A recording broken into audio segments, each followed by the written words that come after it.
কলকাতার একজন অল্পবয়সী ভক্ত। তিনি আমাকে বলেছেন বেশিক্ষণ বলবেন না, যাতে আমি তাড়াতাড়ি বাড়ি ফিরতে পারি। কারণ তিনি কলকাতার একটি, এখানে অনেক দূর, কলকাতার একটি রিমোট জায়গা থেকে এসেছেন এবং তিনি সবসময় অপেক্ষা করে থাকেন একটা ছুটির দিনের জন্য, যখন তিনি আসতে পারবেন। তো সবসময় তো ছুটির দিন পাওয়া যায় না। আজকে বলে হাফ ডে কালকে কিছু একটা পাওয়া গেছে শনিবার, আর কালকে হচ্ছে রবিবার। তো আজকেটা উনি যোগ দিতে পারবেন আর আগামীকাল পারবেন। তো আমাকে বলছেন আগামীকাল দেখা ছিল খুব বেশি দূর নয়, উনি একটু দেরি করতে পারবেন তিনি, কিন্তু আজকে যেমন তাড়াতাড়ি ছেড়ে দেবে। এবং আরেকটা তার দাবি আছে যে যখন প্রণাম হবে তখন আমি যেন প্রথম প্রণাম করার সুযোগ পাই, প্রণাম করলে তিনি চাপ করে দৌড়ে যেতে পারে। তো যদি তিনি প্রথম প্রণাম করে নেন তো আপনারা কেউ আপত্তি করবেন, যেটা আগে থেকে বলে রাখছি, যদি প্রথম প্রণামটা করে নেন আপনারা কেউ আপত্তি করবেন, রাগটা করবেন না। কারণ তারও মনে হবে যদি কেউ রাগ করেন তখন তারও কষ্ট হবে, সেজন্য আগে থেকে বলে রাখছি তার আগে দরকার। আমাদের আজকের যে আলোচনার বিষয় আপনারা নিশ্চয় জানেন, ভগবান শ্রীরামকৃষ্ণ এমন একটি বিষয়, সেই বিষয় নিয়ে সারা জীবন ধরে বলা যায়। একটা বক্তৃতা ছিল, সারা জীবন ধরে শুধু এই বিষয়টা নিয়েই বলা যায়। গতকাল উদ্বোধনে মায়ের বাড়িতে আমাকে একটি বিষয় বলতে বলা হয়েছিল, স্বামী বিবেকানন্দের দৃষ্টিতে শ্রীরামকৃষ্ণ। এই বিষয়টি তো বিরাট একটি বিষয়, একটি গ্রন্থের বিষয়, এবং সেই গ্রন্থের একটি খণ্ডে সেই গ্রন্থ সমাপ্ত হবে না, বহু খণ্ডে সমাপ্ত হবার মতো একটি বিষয়। আজকের বিষয়টি আরো ব্যাপক, আরো বড়। তো আমাদেরকে নির্দিষ্ট সময়ের মধ্যে শেষ করতে হবে। অনেক কথা হয়তো বলার থাকবে, সব কথা তো আর বলা যাবে না। অনেকে মনে করে একটি বিষয় সম্পর্কে একটু লিখতে যান, তিনি যা জানেন সব সেইটার মধ্যে লিখবেন। লিখলেন, সেই লেখাগুলো তো, সেই লেখাটি ভক্তরা পড়বে, অনেকক্ষণ ধরে পড়বেন, অনেক দিন ধরে পড়তে পারবেন। কিন্তু বক্তৃতা তো আর অনেকক্ষণ ধরে চলবে, অনেক দিন ধরে চলবে তাতে না। বক্তৃতা হচ্ছে নির্দিষ্ট সময়ের মধ্যে একটি বিষয়কে মানুষের কাছে উপস্থাপন করতে হবে। যারা বক্তৃতা করতে গিয়ে মনে করে আমার তো সব পয়েন্টগুলো বলা হলো না, আরো অনেক কিছু বলার ছিল, তাদেরকে বলি সব পয়েন্ট বলা দরকার, দু চারটি পয়েন্ট বললে হয়ে যাবে, ওটাই আগে হজম করুন। সুতরাং এই এমন বিষয়, ভগবান শ্রীরামকৃষ্ণ এই সম্পর্কে গ্রন্থের পর গ্রন্থ লেখা যায়, দিনের পর দিন, মাসের পর মাস, বছরের পর বছর, সারা জীবন ধরে শুধু এই বিষয়টি আলোচনা করা যায়। আমরা কয়েকটি দৃষ্টিকোণ থেকে এই বিষয়টিকে দেখার চেষ্টা করব। বলা বাহুল্য, অনন্ত ভাবময় শ্রীরামকৃষ্ণের, স্বয়ং ভগবান শ্রীরামকৃষ্ণের সম্পর্কে সব কথা আমরা বলতে পারব, আমরা কেউ বলতে পারব। একবার স্বামী বিবেকানন্দের সঙ্গে তার গুরু ভাইদের আলোচনা হচ্ছে শ্রীরামকৃষ্ণ সম্পর্কে। শ্রীরামকৃষ্ণকে কে কিরকম করে দেখেছে বা দেখছে সেই সম্পর্কে। তখন শ্রীরামকৃষ্ণ বেঁচে নেই, তার প্রয়াণ হয়ে গেছে। তো গুরু ভাইদের মধ্যে কথা হচ্ছে, সেই বিবেকানন্দকে জিজ্ঞেস করছেন আপনি কিভাবে দেখেন। স্বামীজি বলছেন আগে তোমাদের গুলো হয়ে যায়, তারপরে আমাকে আমি বলবো। তো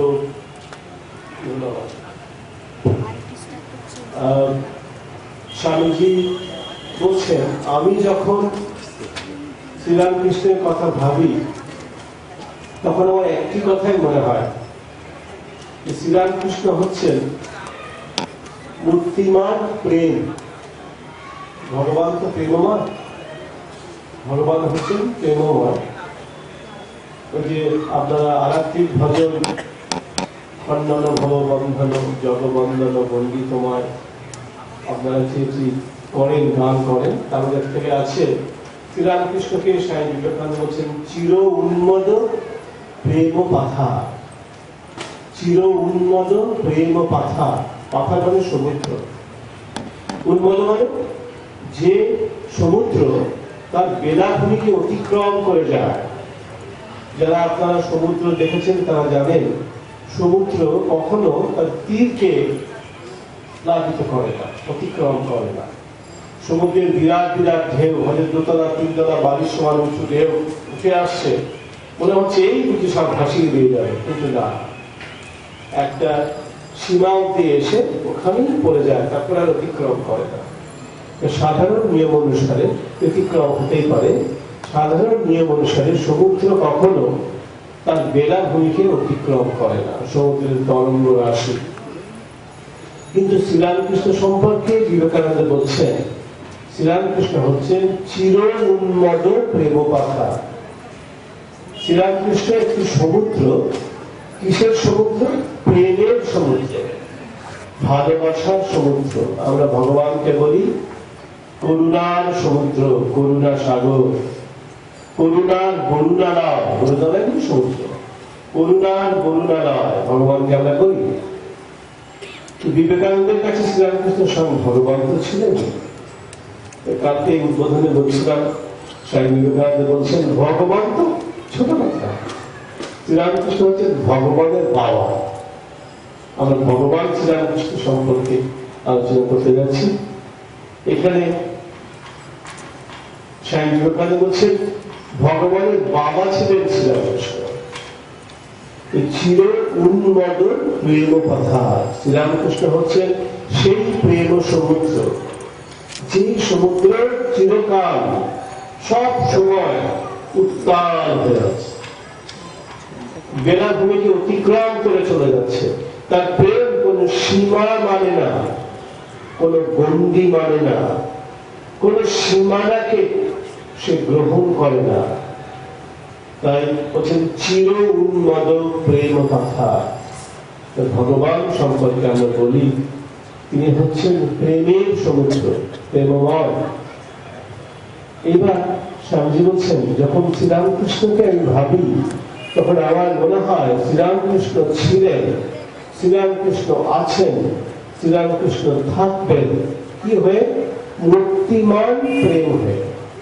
প্রেমটা একটা কোয়ালিটি, প্রেমটা একটা গুণ, কিন্তু আকার নেই। প্রেম আপনার কোনো আকার আছে? প্রেমের কোনো আকার পান? প্রেমটা কিরকম দেখতে? কফির চওড়া, কফির লম্বা, কফির গভীর, কোনো আকার নেই। প্রেম একটা অ্যাবস্ট্রাক্ট কোয়ালিটি, দেখতে পাই না। যখন কোনো মানুষের মধ্যে সেই ভালোবাসাকে আমরা জাগ্রত হতে দেখি, জীবন্ত হতে দেখি, তখন আমরা বলতে পারি এই লোকটি হচ্ছে প্রেমের আকার, প্রেমের বিগ্রহ। তাই বিবেকানন্দ বলছেন আমার কাছে শ্রীরামকৃষ্ণ হচ্ছেন মূর্তিমান প্রেম, love personifier. LOVE, L capital, O capital, V capital, E capital, love, love personifier Swamiji বলছেন।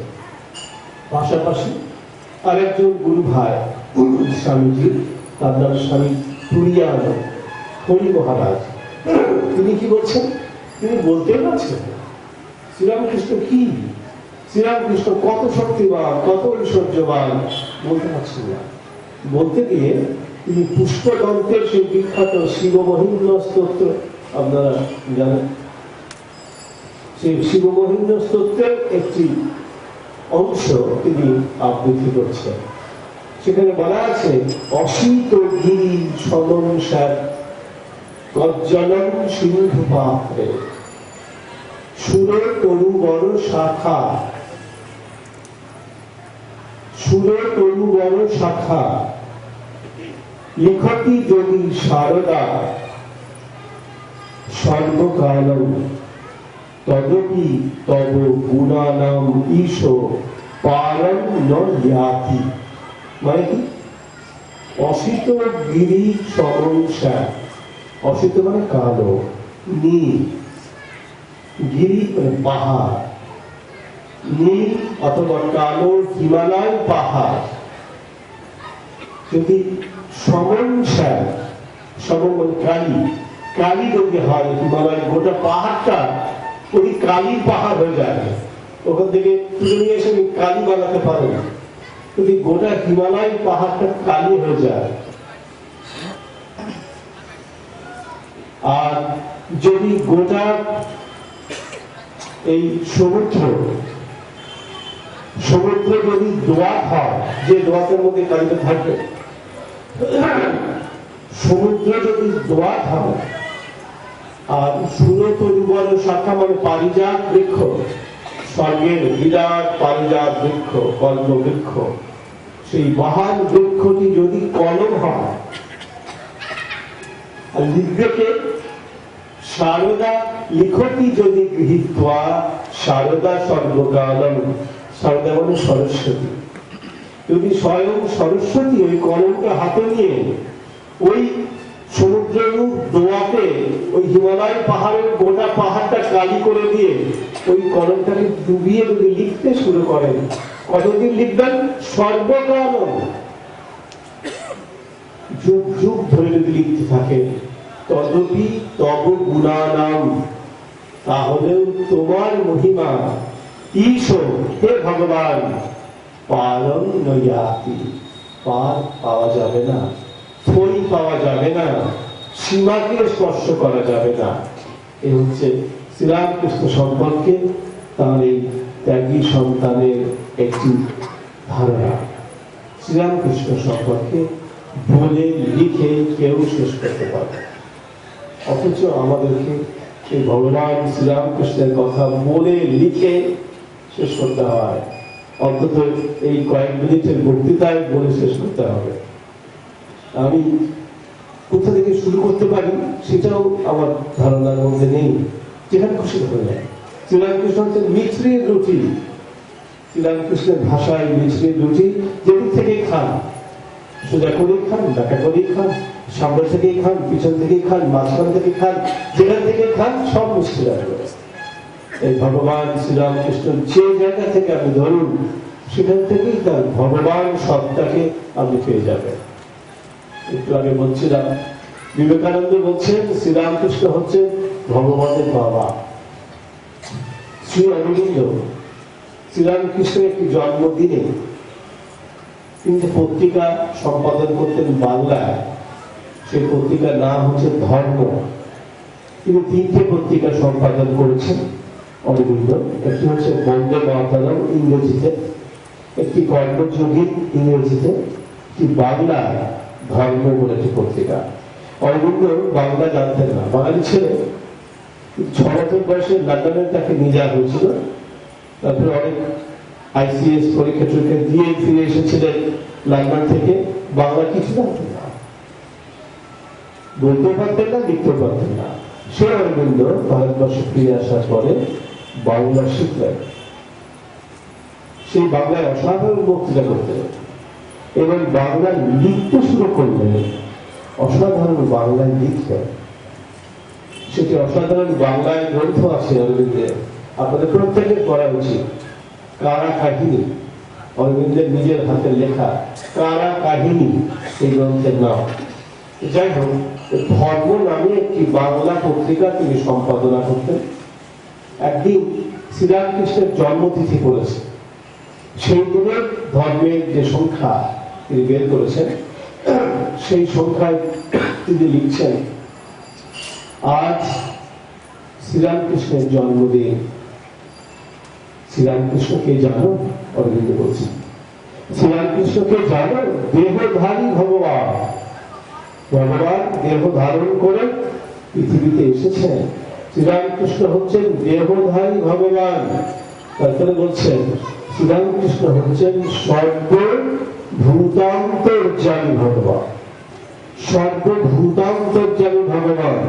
সর্বভূত মানুষ, কীট পতঙ্গ, পশু পাখি, লতা গুল্ম, বৃক্ষ, ঔষধি, যত সৃষ্টি আছে, প্রাণ আছে, সর্বপ্রাণীর মধ্যে, সর্বভূতের মধ্যে যিনি অন্তর্যামী হয়ে বিরাজিত, আপনার মধ্যে, আমার মধ্যে, বৃক্ষের মধ্যে, লতার মধ্যে, গুল্মের মধ্যে, কীট পতঙ্গ, পশু পাখি, সকলের মধ্যে তিনি সর্বভূতান্তর্যামী, অন্তর্যামী হয়ে বিরাজিত।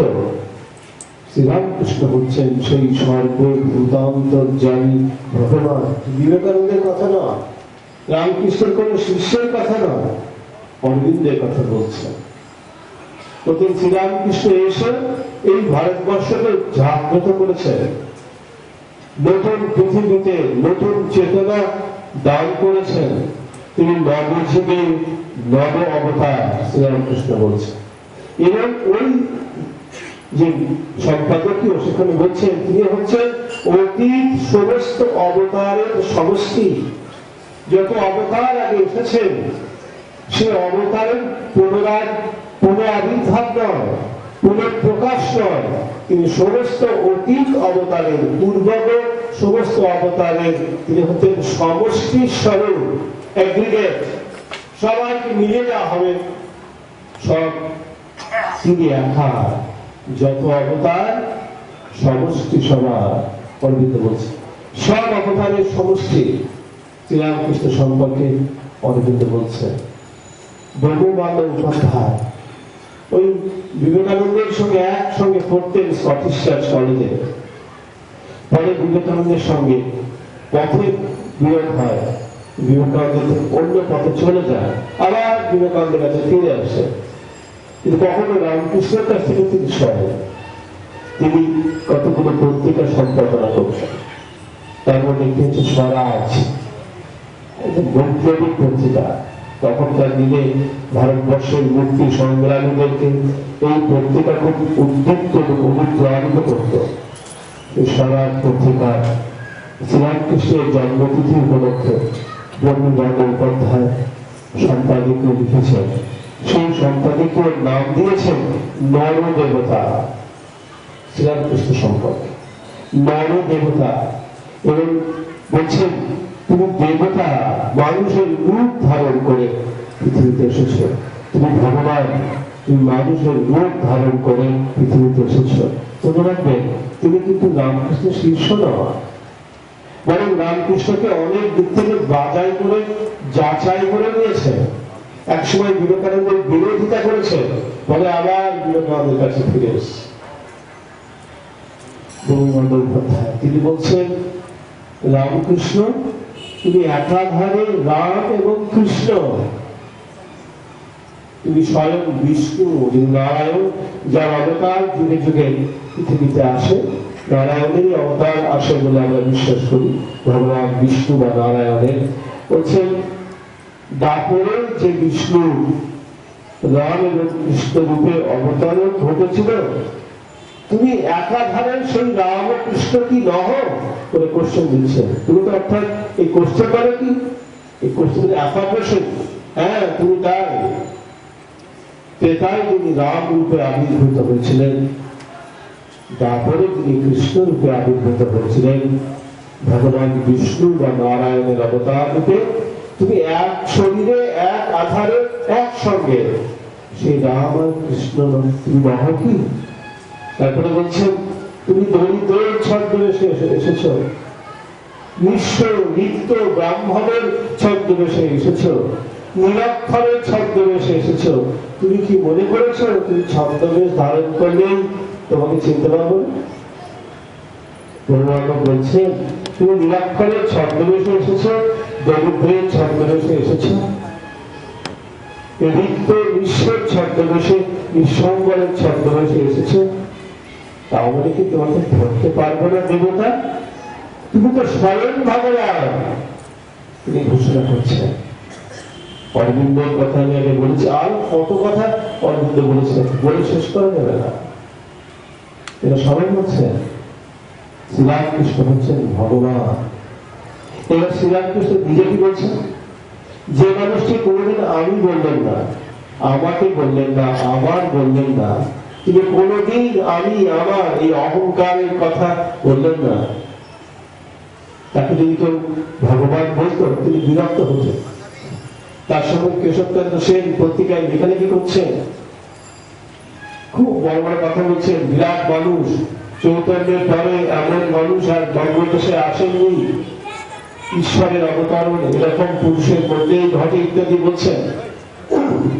সেই কেশব তার কাগজে এবং লিখছেন, শ্রীরামকৃষ্ণ বিরক্ত হচ্ছেন। কে তোমাকে লিখতে বলেছে এগুলো? কে বলেছে তোমাকে লিখতে এগুলো? তুমি বড় বলছো তখন লিখলেই বড় হয়ে যাবে মানুষ। আরে রামকৃষ্ণ বলছেন অবতারকে কি পেঁচিয়ে কেউ অবতার বানাতে পারে? আবার গিরিশচন্দ্র ঘোষ, রামচন্দ্র দত্ত, শ্রীরামকৃষ্ণের যারা শিষ্য, তারা কি অবতার বলে ভগবান বলে প্রচার করছেন? শ্রীরামকৃষ্ণ মাথায় থাপড়ে বলছেন আমার ভাগ্য দেখো, আমাকে অবতার বলে প্রচার করছে, আমি দেখি ভগবান। মজা করছে, নিজেকে নিয়ে মজা হচ্ছে সব থেকে বড় হিউমার। আপনি আপনাকে নিয়ে রং তামাশা করতে হবে, কেউ করলে বিরক্ত হবে। আর আপনাকে তাই সবসময় আপনাকে উপর নিজেকে নিজেই উপরে তুলবে। লোকসংবাদ বলছে সব মানুষ আত্মপ্রশংসা পছন্দ করে, তার প্রশংসা করে সবাই খুশি হয়। যখন বলছে আরে কেউ তোমার প্রশংসা করছে না, তখন নিজেই শুরু করে দেয়। লোকসংবাদ বলতে নিজেই শুরু করে দিচ্ছে নিজের প্রশংসা। শ্রীরামকৃষ্ণ খুব বিরক্ত হয়েছেন, দেখো আমার কি ভাগ্য, আমাকে ভগবান বলে এরা প্রচার করছে। আর ভালো লোকেরা করলে তো বুঝতাম কারা করছে। একজন থিয়েটার করে, ওই গিরিশ ঘোষ থিয়েটার করে, আর কি সম্মান যে একজন থিয়েটার করে আর একজন মরা কাটে। মরা কাঠ হলে রামচন্দ্র দত্ত মেডিকেল কলেজে কাজ করতে, মরাটা কাটতে হতে অ্যানাটমি, বলছে একজন মরা কাটে আর একজন থিয়েটার করে, এই আমাকে অবতার। আমার হাল কি বোঝো? তুই একটি উর্দু একটা শের আছে, সেখানে বলা হচ্ছে বুঝতে হো কেয়া হাল হামারা, জানতে চাও আমার কি অবস্থা? বুঝতে হো কেয়া হাল হামারা, আইনে দেখতা হু আন্ধো কি নগরী। আমি আইনা বিক্রি করছি অন্ধের নগরীতে, যারা চোখে দেখতে পাই না, সেই অন্ধের শহরে আমি আইনা বিক্রি করছি। মুখ দেখবে? দেখতেই পাই না। पूछते हो क्या हाल हमारा, आईने दिखता हूँ अंधों की नगरी में। শ্রীরামকৃষ্ণ বলছেন আমার হাল দেখো, আমাকে এরা ভগবান বলে, একজন থিয়েটার করে আর একজন মরা গেছে। বিরক্ত হচ্ছে। চন্দ্র সেনকে বলছেন তুমি এত কথা বলবো না কেন? বলে গেছে তুমি কি চাপরাশ পেয়েছ? তুমি কি বলার জন্য আদেশ লাভ করেছ? কেন বলে সব কথা? আর তোমার কথা কি দাম? কেউ শুনবে কথা? সব লোকে ভুলে যাবে, আজকে শুনবে তাকে ভুলে যাবে। এই একজন মহারাজ বলছিলেন, তিনি খুব ভালো বক্তৃতা করেছেন। একজন ভক্ত বলছেন মহারাজ আপনি যা বক্তৃতা করেছেন না, কয়েকবার কথা শোনার পর বলছেন কি বলেছি একটু বলতো, কি বলেছি একটু বলতো। সে তখন মাথা চুলকা, সেই তো কি যে বলেছে। আমাদের এই আইনে বেস্তা হো অন্ধ কি নগরী, আমাদের এই অবস্থা। হ্যাঁ মহারাজ যা খারাপ বলেছেন না, বলুন কি বলেছেন, ওইটাই তো মহারাজ কি যে বললেন ভুলে গেছে। কেশবচন্দ্র সেনকে শ্রীরামকৃষ্ণ বলছেন তুমি কেন ওই কথাগুলো বল, কেন ওই কথাগুলো মনে রাখবে, সব ভুলে যাবে। আদেশ প্রাপ্ত হতে যদি ভগবান তোমাকে এই কথা বলতে বলতো, তাহলে সেই কথার দাম থাকতো। কিন্তু কথা মনে রাখবে না, কিন্তু আদেশ হয়নি। আদেশ পেয়ে যদি বলতে, তাহলে ছোট কুড়ে ঘরের মধ্যে সকলের চোখের অন্তরালে বসে তুমি বলতে, হিমালয় ফাটিয়ে দিত, পাহাড় ফাটিয়ে সেই কথা বাইরে প্রচার হতো, তোমার কথা কেউ শুনবে। শ্রীরামকৃষ্ণ পছন্দ করেননি তার জীবনকালে তাকে কেউ ভগবান বলুক। কখনো আমি আমার বলতে পারতেন না। এই লোকটা যখন বাইরের কোনো লোক নেই, তাকে উদ্বোধনে বলছিলাম, যখন বাইরের কোনো লোক নেই, খুব রোজ তার মানুষ, কাছের মানুষ, তারা তাকে ভুল বুঝবে না, তারা ঠিক ঠিক বুঝবে।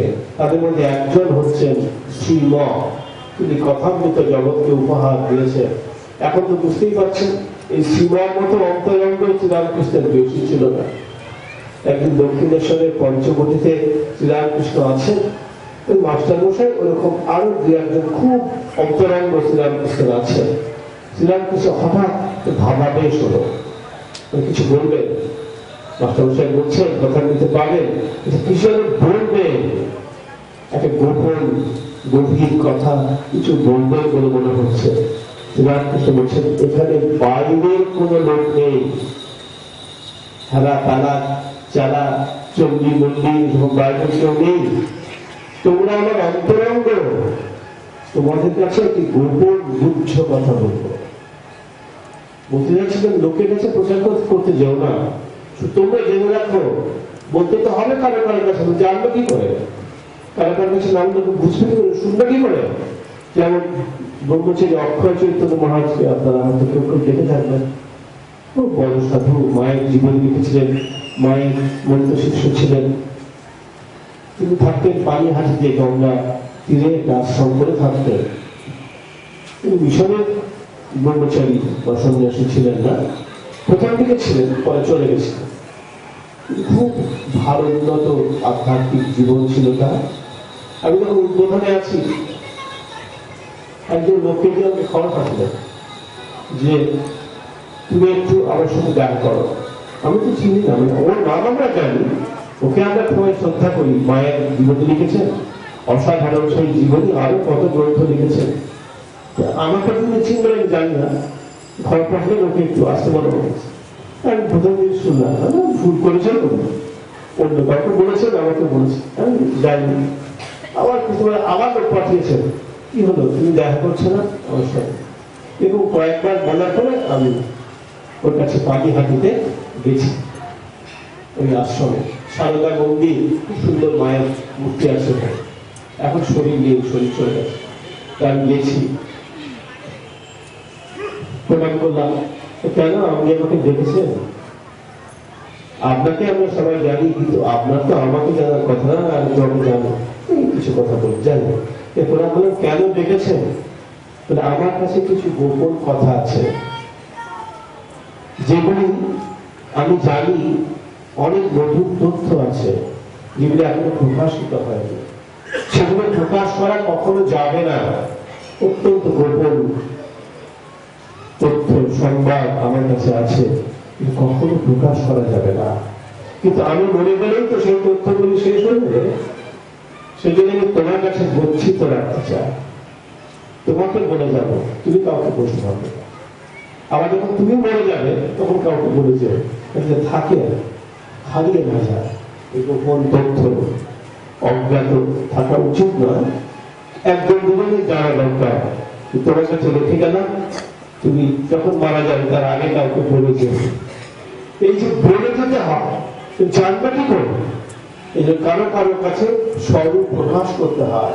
কৃষ্ণ যেমন করেছিলেন, চৈতন্য যেমন করেছিলেন, যিশু যেমন তার 12 জন শিষ্যের কাছে করেছিলেন, রামচন্দ্রকে 12 জন ঋষি চিনেছিলেন, অধ্যাত্ম রামায়ণে আছে। তাই শ্রীরামকৃষ্ণ গোপন ডেকেছেন কয়েকজনকে, খুব অন্তরঙ্গ যারা বলছেন তোমাদেরকে আজকে একটা অতি গুচ্ছ কথা বলবো, গোপন কথা বলবো। মাস্টারমশাই বলছেন, যখন বলছেন কথাগুলো তখন দেখছি ওনার ভাব আলাদা হয়ে যাচ্ছে, মানুষটা পাল্টে যাচ্ছে, যেন এক অসাধারণ বেদবাণী কিছু আমাদের কাছে বলবে। বলতে বলতে বলছেন, দেখো কাউকে বলো না কথাটা। সেদিন দেখলাম আমার বলতে পারতেন না, এই খোলটা থেকে, খোলটা মানে দেহটা, এই দিকের বুকে হাত দিয়ে বলছেন, এই খোলটা থেকে মানে এই শরীরটা থেকে স্বয়ং সচ্চিদানন্দ ভগবান বের হয়ে গেলেন। ঈশ্বর সর্বশক্তিমান ভগবান, ভাবতে পারে? আমার তো লোক খারাপ হয়েছে। স্বয়ং সর্বশক্তিমান ঈশ্বর এই খোলটা থেকে বেরিয়ে এসে বললেন, আমি ভগবান, আমি যুগে যুগে আবির্ভূত হই। অসাধারণ কথা, আমি যুগে যুগে আবির্ভূত হই, এবারও আবির্ভূত হয়েছি, এবার পূর্ণ আবির্ভাব।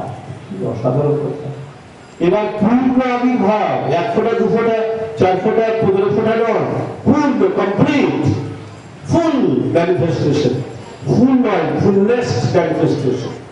এবার পূর্ণ আবির্ভাব স্বয়ং নিজের মুখে, যিনি কখনো নিজের কথা জীবনে বলেননি, সেই মানুষটি পাবলিক বাজারে গিয়ে বক্তৃতা করছেন না, গোপনে কয়েকজন মাত্রকে, দু তিনজনকে ডেকে বলছেন, শুনে রাখো, জেনে রাখো, প্রকাশ করে রাখো, আমার মধ্য থেকে ঈশ্বর স্বয়ং প্রকাশিত হয়ে বের হয়ে এসে বলছেন, আমি যুগে যুগে অবতীর্ণ হয়ে অবতার হয়ে আসি, এবারে এসেছি, এবার পূর্ণ আবির্ভাব।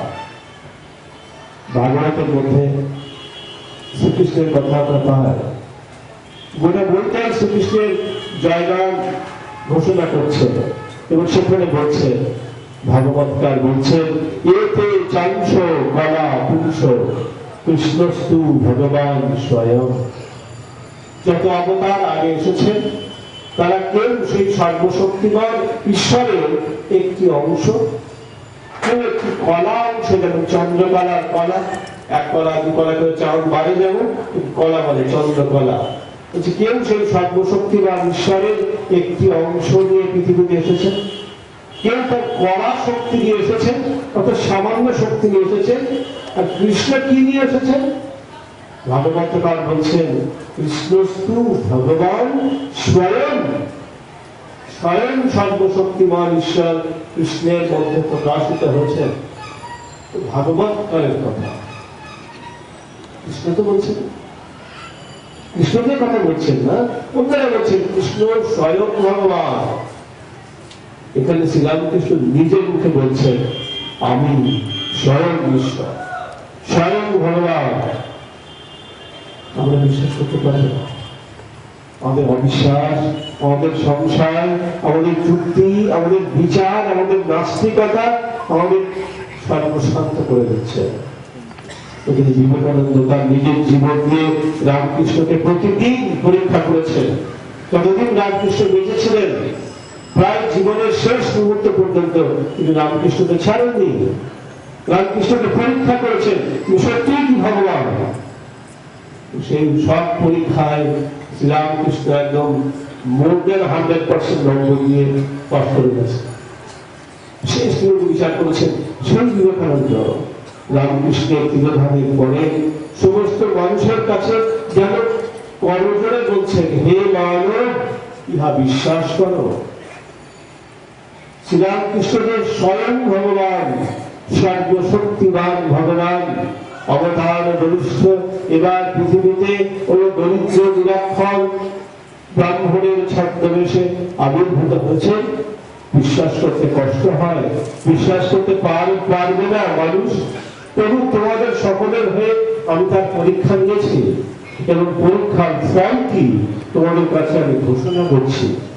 হাত জোর করে মিনতি করে বলছেন, হে মানব, ইহা বিশ্বাস করো এবং ধারণা করো। তোমার ধ্যান, তোমার চিন্তা, তোমার মনন দিয়ে এই সত্যটাকে ভেতরে হৃদয়ের মধ্যে আনার চেষ্টা করো, বিশ্বাস করো। শ্রীরামকৃষ্ণ স্বয়ং ভগবান। শ্রীরামকৃষ্ণ বললেন, আমি ঈশ্বর, আমি ভগবান, আমি যুগে যুগে এসেছি, যুগে যুগে আসি। ঠিক একই কথায় কৃষ্ণস্তু ভগবান স্বয়ং গীতার মধ্যে বলছে। গীতার মধ্যে সবাই আমরা মুখস্থ করি, জানি আমরা সবাই। এখন দূরদর্শনের কল্যাণে মহাভারত ইত্যাদি দেখার পরে সবাই নিশ্চয়ই মনে আছে, ভগবান শ্রীকৃষ্ণ অর্জুনকে বলছেন, অর্জুন তো জানেন শ্রীকৃষ্ণ হচ্ছেন তার বন্ধু, তার সখা, এখন তার রথ চালাচ্ছেন। তার পিসিমার ছেলে মূর্তি হচ্ছেন শ্রীকৃষ্ণের পিসিমা, মানে বসুদেবের দিদি হচ্ছেন কুন্তি, নিজের দিদি। সেই বসুদেবের ছেলে কৃষ্ণ, কুন্তির ছেলে অর্জুন। সুতরাং কুন্তির মামা, অর্জুনের মামার ছেলে হচ্ছেন কৃষ্ণ, মামাতো ভাই। তো অর্জুন তাই জানতেন, মামাতো ভাই, আমার বন্ধু, আমার সখা। একটু রঙি দিলেন শ্রীকৃষ্ণ, গীতার মধ্যে দেখতে পাচ্ছি, তারা কি আমি দেখালেন বিশ্বরূপ। একাদশ অধ্যায়ে দেখতে পাচ্ছেন ওই মহাবীর অর্জুন থরথর করে কাঁপছেন, ভয়ঙ্কর ভগবানের রূপ দেখে। বিশ্বরূপ দেখে থরথর করে কাঁপছে অর্জুন, আর জোরহাত করে করজোড়ে বলছেন, আমি সহ্য করতে পারছি না তোমার এই রূপ, নিজেকে আবার আগের মতো চেহারায় নিয়ে এসো, আমার সেই সখার চেহারায় নিয়ে এসো, প্রসিদ্ধ দেবেশ দেব জগন নিবাস। হে ভগবান, হে জগদীশ্বর, এই জগতের আধার, তুমি প্রসন্ন হও, তুমি আবার আগের জায়গায় ফিরে এসো, আগের মূর্তিতে আমার সামনে প্রকটিত হও।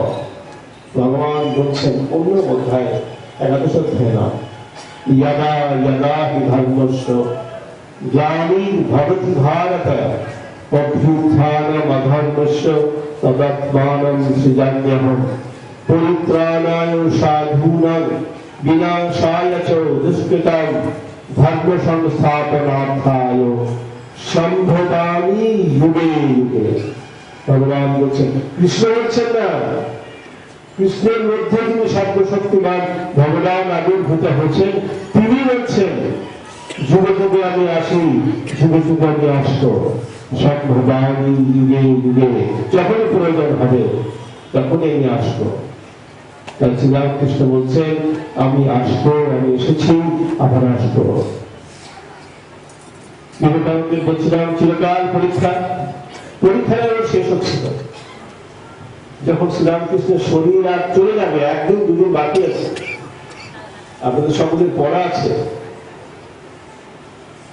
শ্রীরামকৃষ্ণ শুয়ে আছেন বিছানায়, শরীর এখন বিছানার সঙ্গে মিলিয়ে গেছে, কঙ্কাল সার চেহারা, শুধু কতগুলো হাত বোনা যাচ্ছে।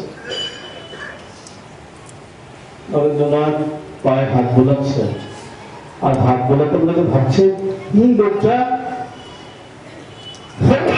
প্রায় যার নাভিশ্বাস ওঠার সময় হয়ে গেছে, একটু পরে কি আজকে কি কালকে এরকম মরে যাবে, সেই লোকটা কিনা বলে আমি ভগবান। গলায় ক্যান্সার, ধুকছে, যন্ত্রণায় ছটফট ছটফট করছে, আর এই লোকটা বলে কিনা আমি ভগবান। বিশ্বাস করতে হবে। শ্রীরামকৃষ্ণ পাশ থেকে শুয়েছিলেন, নরেন্দ্রনাথের দিকে পিছন ফিরে। যেই নরেন্দ্রনাথের এটা মনের মধ্যে, কিন্তু বুঝতে পারেন, একটু আগে বলছিলাম, অরবিন্দ বলছিলেন সর্বভূতান্তর্যামী ভগবান, সকলের মনের মধ্যে তিনি অন্তর্যামী হয়ে বিরাজ করেন, তিনি তো ভগবান। কষ্ট করেছিলেন যেই নরেন্দ্রনাথের মনের মধ্যে এই চিন্তাটা, এই সংশয় এসেছে, এই লোকটা কিনা বলে আমি ভগবান, এই ঢুকছে অস্থি চর্ম সার, অস্থি কঙ্কাল সার, গলায় ক্যান্সার, এই কিনা বলে আমি ভগবান। ঠিক তখনই শ্রীরামকৃষ্ণ অতি কষ্টে পাশ করলেন। এদিকে নরেন্দ্রনাথ বসে আছেন, তার দিকে মুখ করে বললেন, কিরে এখনো অবিশ্বাস? আমি বলছি তো যে রাম যে কৃষ্ণ, ইদানিং সে এই শরীরে রামকৃষ্ণ, দেখুন অন্তর্যামী ভগবান। এটি আমি পারবো না আপনি পারবেন, আর কেউ পারবে? ভগবান ছাড়া মানুষের কথা, মনের কথা কি বুঝতে পারে? আর কেউ পারে? পারে না। শুধু তিনি পারেন, তিনি যে অন্তর্যামী, সকলের অন্তরের কথা তিনি বোঝেন। রামকৃষ্ণ বলছেন, ভগবান বড় কান খড়কে গো, সব কথা শুনতে পায়। কেউ আস্তে করে বলছে, কেউ জোরে বলছে, কেউ মনে মনে বলছে, সব তিনি শুনতে পান, বড় কান খড়কে। রামকৃষ্ণ বলছেন, ভগবান পিঁপড়ের পায়ের দুপুরের ধ্বনি শুনতে পান, পায়ের যে শব্দ ওটিও শুনতে পান। একদম চোখে গেছে, আমার মনের মধ্যে এই চিন্তা উঠেছে, এই সংশয় উঠেছে, অবিশ্বাস উঠেছে, আর একটা আমার মনের কথা বুঝতে পারলো তো ভগবান না হয়ে যায় না। সেদিন কেমন থেমে গেল, তার অবিশ্বাস চূর্ণ বিচূর্ণ হলো, কিন্তু ভ্রমী হলবার না। একজন বিশ্ববিখ্যাত বিবেকানন্দ বলছেন, বেলুর মঠে আছেন, হঠাৎ তার কি খেয়াল হলো, সকালবেলায় কলকাতা যাবেন বেলুর মঠ থেকে, পুরনো ঠাকুর মন্দিরে প্রণাম করতে গেছে। কি বলছেন, এই ভগবান। শ্রীরামকৃষ্ণ ভগবান হচ্ছেন, ছবি ছবি তুমি ভগবান, তুমি যদি ভগবান হও, গোয়ালিয়ারের মহারাজের কাছে বেলুর মঠে আসতে হবে। কোথায় গোয়ালিয়ার? তুই বেলুর মঠে আসবে না, তুমি ভগবান হও, বেলুর মঠে আসতে হবে। গোয়ালিয়ারের মহারাজ আজকেই, কালকে হলে হবে, আজকেই আসতে হবে। হ্যাঁ বলে চলে গেছে, দেখো তুমি কিরকম ভগবান। কলকাতা চলে গেছে। এবার কলকাতা থেকে যখন রাত্রেবেলায় ফিরেছে তখন শুনছে গোয়ালিয়রের মহারাজা বেলিমঠে এসে বেলিমঠে এসে হাজির। বেলিমঠে এসে ভাইকে পাঠিয়েছেন, যাও দেখে এসো বিবেকানন্দ এখন আছেন এখানে নাকি অন্য কোথাও গেছে। উনি গাড়িতে থেকেছেন, ভাইকে খবর নিয়ে এসে তো ভাই খবর দিতে এসে এরা সাধুরা যারা ছিলেন বলছেন স্বামীজি আজকে একটু কলকাতা গেছে। আর গোয়ালিয়রের মহারাজা আবার কোথাও যাচ্ছিলেন, চলে গেল। রাত্রেবেলা এসেছেন তখন সেই সাধুজি বলছে আজকে গোয়ালিয়রের মহারাজা, ও জানে না তো ব্যাকগ্রাউন্ড জানে না, আজকে গোয়ালিয়রের মহারাজা বেলিমঠে এসেছে। হ্যাঁ, তখন মনে পড়েছে সর্বনাশ, এগুলো তো সংঘাতি। তখনই মন্দির তখন বন্ধ হয়ে গেছে, সেই মন্দির খুলিয়েছে, খুলে মন্দিরের মধ্যে ঢুকে ঠাকুরের ছবি বুকে জড়িয়ে ধরে হাও হাও করে কাঁদছে, না তোমাকে আমি পরীক্ষা করবো না, এই জীবন্ত জানত সত্যিকারের ভগবান। ডাক্তার বলেছেন এই খণ্ডন ভবন যে আরাত্রিক ভজন তিনি নিজের হাতে লিখেছেন, তার প্রতিটি ছাত্র ছাত্র দেখুন ভগবান কাকে বলে, ভগবান কিনা ওই প্রতিটি ছত্রে ছত্রে লেখা আছে। কালকে উদ্বোধনে বলেছিলাম, যারা ছিলেন তারা শুনেছেন, ভগবানের শক্তি নিয়ে যারা পৃথিবীতে আসেন তারা যা খুশি তাই করতে পারে। রবীন্দ্রনাথ বিবেকানন্দ পরবর্তীকালে বলছেন এই দক্ষিণেশ্বরের গোড়ারাই যা খুশি তাই করতে পারে, যা ইচ্ছে তাই করতে পারে। তো ভগবানের শক্তি নিয়ে এলে কি করতে পারে? যারা অবতার মহাপুরুষ আসেন, লোকগুরু আসেন, জগৎগুরু আসেন, তারা কি করতে পারে? ভগবানের শক্তি নিয়ে যারা আসেন তারা আপনাকে স্পর্শ করে তখনই আপনাকে ঈশ্বরের সামনে নিয়ে আসতে পারে, আপনার সামনে ঈশ্বরকে হাজির করতে পারে, আপনাকে ঈশ্বর দর্শন করে দিতে পারে। এই লোকগুরুরাই এরকম করতে পারে। শ্রীরামকৃষ্ণ কি করতেন? যা খুশি তাই করতে পারে। আপনার গায়ে হাত দেবেন, বিবেকানন্দের গায়ে হাত দিয়েছে, বিবেকানন্দের সঙ্গে সঙ্গে তার ইষ্ট দর্শন হয়ে গেছে, ভগবান দর্শন হয়ে গেছে। ওই 1934 সালে ঘনগোপাল মুখোপাধ্যায়, তারপর ওখানে একটু বলছিলাম উদ্বোধন, ঘনগোপাল মুখোপাধ্যায় তার দাদা হচ্ছেন বিখ্যাত বিপ্লবী যাদুগোপাল মুখোপাধ্যায়, ডাক্তার যাদুগোপাল মুখোপাধ্যায়, তারপর বিখ্যাত বিপ্লবী বাঙালিদের সঙ্গে ছিলেন। তার ভাই ঘনগোপাল মুখোপাধ্যায় অল্প বয়সে আমেরিকায় চলে যান এবং সেখানে খুব বড় একজন সাহিত্যের রূপে আত্মপ্রকাশ করেন। তিনি বাচ্চাদের জন্য সাহিত্য সৃষ্টি করতেন, ছোটদের জন্য একটি গ্রন্থ ইংরেজিতে কোনি দি এলিফ্যান্ট, আমেরিকার শ্রেষ্ঠ শিশু সাহিত্যের পুরস্কার পেয়েছিল। সে ঘনগোপাল মুখোপাধ্যায় কলকাতায় এসেছেন 1934 খ্রিস্টাব্দে। তখন একদিন দক্ষিণেশ্বরে গেছে, শ্রীরামকৃষ্ণের কথা জানেন, শুনেছেন, ভালোবাসেন। তিনি খুঁজছেন এমন করে মানুষ কি আছেন এখন বেঁচে যারা শ্রীরামকৃষ্ণকে দেখেছেন, সামনাসামনি কথা বলেছেন। দক্ষিণেশ্বরে গিয়ে একদিন বলছেন, হ্যাঁ কথার মতো কাজ আছে, মাস্টার মশাই দক্ষিণেশ্বরে এসে পঞ্চবটিতে বসে আছে। ধন্যবাদ মুখোপাধ্যায় পঞ্চবটিতে গেছেন, ওই আপনারা ছবিটা দেখেন, মহান মাস্টার বসে আছেন, চুল দাড়ি সব সাদা হয়ে গেছে, ঋষির মতো বসে আছে। সেখানে গেছেন, গিয়ে বলছেন, আপনি ঠাকুরের এত সঙ্গ করেছেন, আপনি ঠাকুরের মধ্যে ঈশ্বরত্বের কোনো লক্ষণ দেখেছেন? ঠাকুর যে ভগবান তার লক্ষণ নিশ্চয়, একবার কেন কতবার দেখেছি। কি দেখেছেন একটা বলুন? তিনি ঠাকুর কাউকে স্পর্শমাত্র তাকে ঈশ্বর দর্শন করাতে পারতেন, তাকে সমাধি করে দিতে পারতেন। আচ্ছা, এরকম শক্তি ছিল রামকৃষ্ণের। হ্যাঁ, কতবার আমরা দেখেছি। তিনি দু একদিন পরে বেলুড়মঠে গেছেন, তখন মহাপুরুষ মহারাজ বেলুড়মঠে ছিলেন স্বামী শিবানন্দ। ওখানে গিয়ে বলছেন, মহারাজ মাস্টার মশাইকে দেখলাম, জীবন ধন্য হয়ে গেল, ঠাকুরের কথা অনেক শুনলাম, তিনি কথায় কথায় বললেন ঠাকুর স্পর্শমাত্র মানুষের মধ্যে ভগবানকে জাগ্রত করতে পারতেন, ভগবানকে দেখিয়ে দিতে পারতেন। মহাপুরুষ হাসছে, আস্তে আস্তে বলছেন স্পর্শ লাগতো না।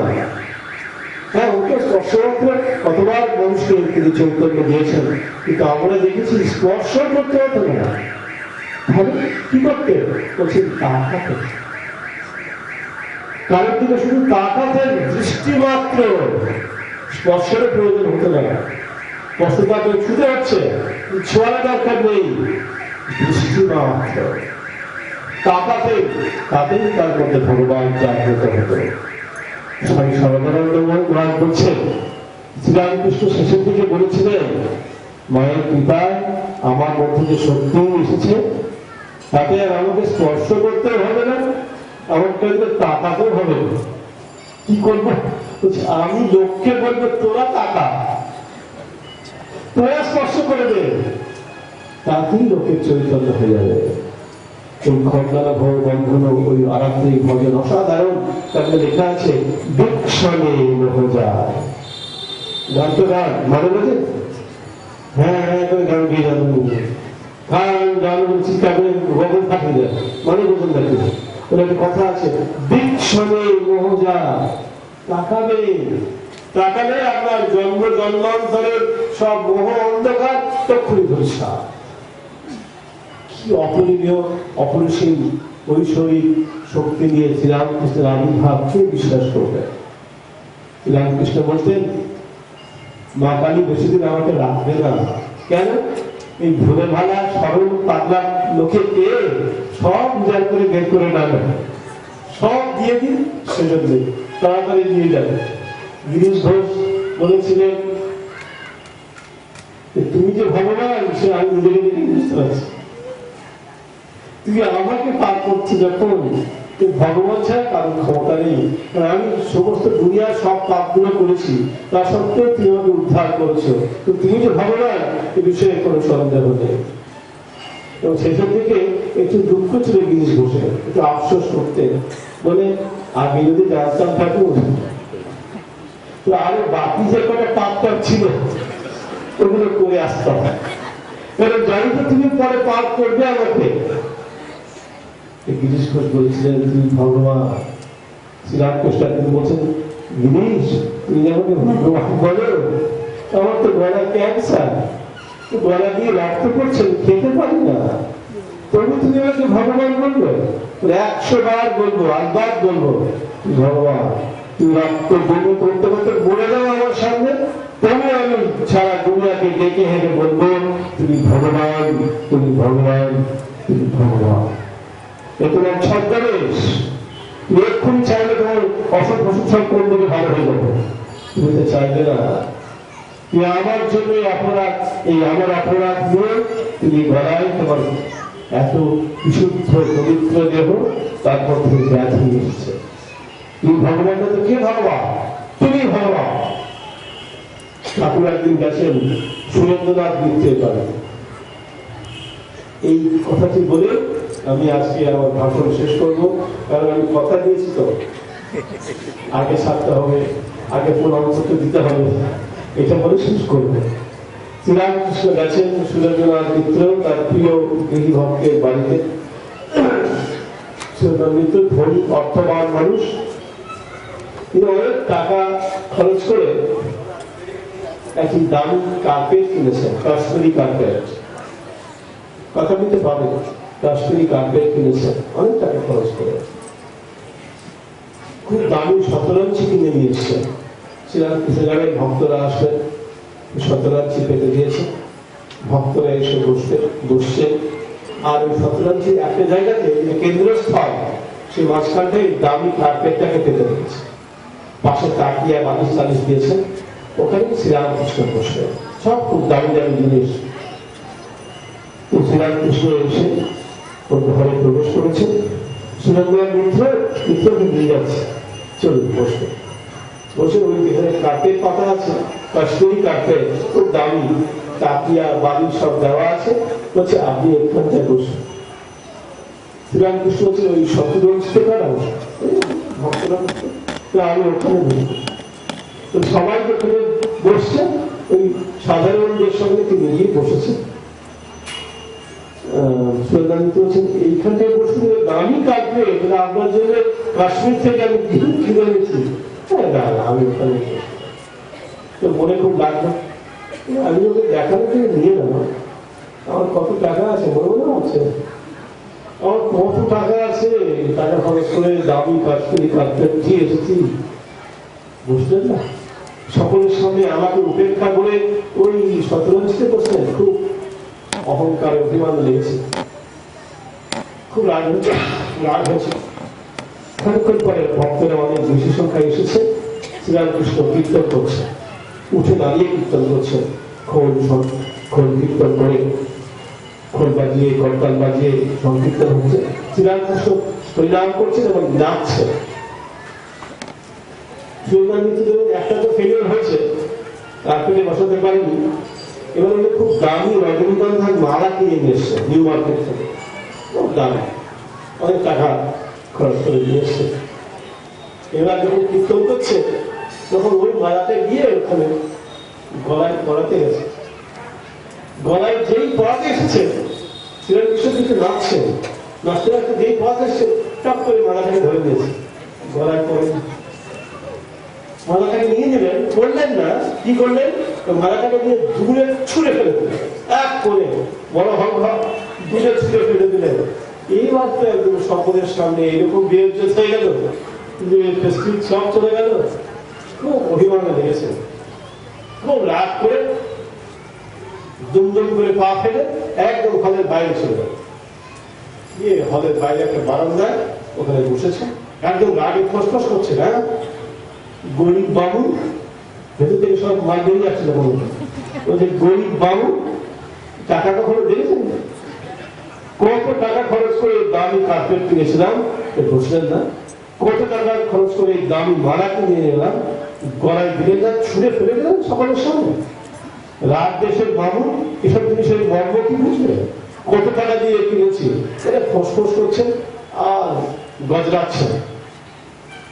কিছু মশাই থাকে, বাবুদের মশাই, তারা ঠিক বানিয়ে এসব কেন এরকম করলেন, আর তত উনি আরো বেশি ফায়ার হয়ে গেছে। এদিকে শ্রীরামকৃষ্ণ কিন্তু হল ঘরে নাচছে, নাম করতে করতে নাচছে। হঠাৎ সুরেন্দ্রনাথ মিত্রের মনে হলো, আমি কি করেছি? আমি স্বয়ং ভগবান বলে যাকে বিশ্বাস করি, তাকে আমি টাকা দেখাতে গেছি। কত টাকার দাম এই কার্পেটের, কত টাকার দাম এই মালা, যিনি জগদীশ্বর, গোটা বিশ্ব ব্রহ্মাণ্ড যার, তাকে আমি এই কার্পেট মালা দেখাতে গেছি, টাকা দেখাতে গেছি। আমার পাপের কোনো শেষ নেই, আমাকে কেউ ক্ষমা করবে না বলে তুমি কাঁদতে শুরু করেছে। বাইরে বারান্দা শ্রীরামকৃষ্ণ হলের মধ্যে নাচছে, একদম বুক ভাসছে, গাল ভাসছে, চোখের জলে সব ভাসছে যে আমার এই যে অপরাধ, এই কোনো ক্ষমা নেই। আর যখন তার এই গাল ভাসছে, বুক ভাসছে, অন্তর যে ভগবান কি করছে, ঠিক তক্ষুনি, তার আগে দেওয়া তক্ষুনি নাচতে নাচতে গিয়ে ওই দূরে কোণে যে মালাটা ফেলে দিয়েছে, নিজের হাতে আবার তুলে দিল, নিজেই তুলে দিলে, কারণ তুলতে হবে না, নিজে তুলে নিজেই গলায় করে দিলে। করে নিয়ে বলছেন, আমি জগৎ চন্দ্র হাত করেছি, আমার ভূষণ বাকি আছে কি? এই জগৎ, সূর্য, চন্দ্র, গ্রহ, নক্ষত্র সব আমার অলংকার, সবাই আমাকে সাজাচ্ছে তাদের ঐশ্বর্য দিয়ে, তাদের সম্পদ দিয়ে, বর্ণ দিয়ে, অলংকার দিয়ে। এই সূর্য, চন্দ্র, গ্রহ, নক্ষত্র আমাকে সাজাচ্ছে, আমার অলংকার হয়ে তারা বিশ্বব্রহ্মাণ্ডে বিরাজ করছে। তুই আমাকে সাজেনি? আমার ভূষণ বাকি আছে কি রে? আমি জগৎ চন্দ্র হাত করেছি। সুরেন্দ্রনাথ এসে পা ধরে জড়িয়ে ধরে বলছে, আমাকে ক্ষমা করুন। শ্রীরামকৃষ্ণ বলল, কি আছে? কিছু না, যখন বুঝেছো তুমি তোমার ভুল হয়েছে, তখনই সব শেষ।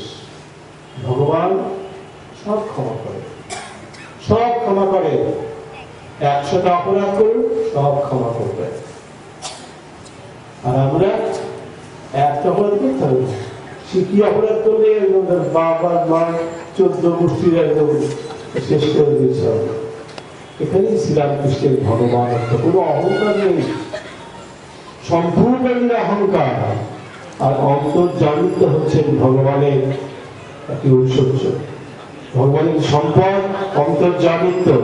শ্রীরামকৃষ্ণ মতো সেই অন্তর্জামিতকে স্বয়ং বিবেকানন্দ পরীক্ষা করেছে, পরীক্ষা করে বলেছেন মানুষের কাছে, একটু আগে বলে এলাম, হে মানব, যেন করে করে বলছেন, ইহা বিশ্বাস করো এবং ধারণা করো, স্বয়ং ভগবান এই রামকৃষ্ণ শরীরে এবার আবির্ভূত হয়েছে।